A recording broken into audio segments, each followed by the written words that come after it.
In today's video, I'm going to teach you how to add another page to Google Sites.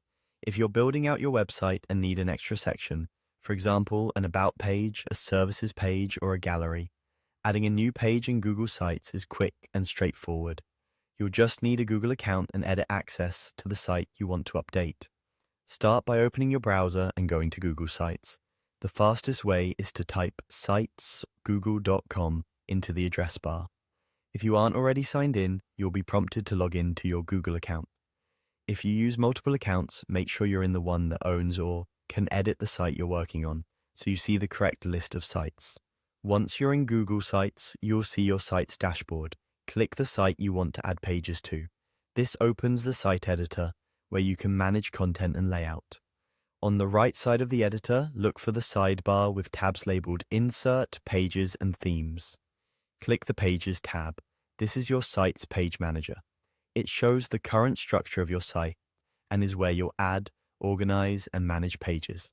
At the bottom of the Pages panel, hover your cursor over the circular plus button. When you do, you'll see a small menu appear with a few options. These typically include creating a new page, adding a link that points to an external URL or another page, embedding content, and adding a menu section to organize navigation. For this tutorial, we're creating a standard page. Click New Page. Google Sites will prompt you to name your page. Choose a clear title that describes the content your visitors will find there. After you confirm, the page is added to your site and appears in the Pages panel. You'll also see it in your site's navigation, depending on your theme and settings. If you prefer it not to show in the navigation, you can adjust its visibility later from the Pages settings. From here, you can start editing the page content using the Insert tab, adding text, images, buttons, and other elements, just like any other page on your site. If you want the new page to live under an existing page, you can nest it by dragging it beneath another page in the Pages panel when you're ready.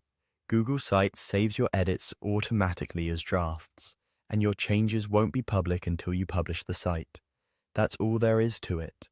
You've learned how to open your site, navigate to the Pages panel, access the plus menu, and create a new page ready for your content.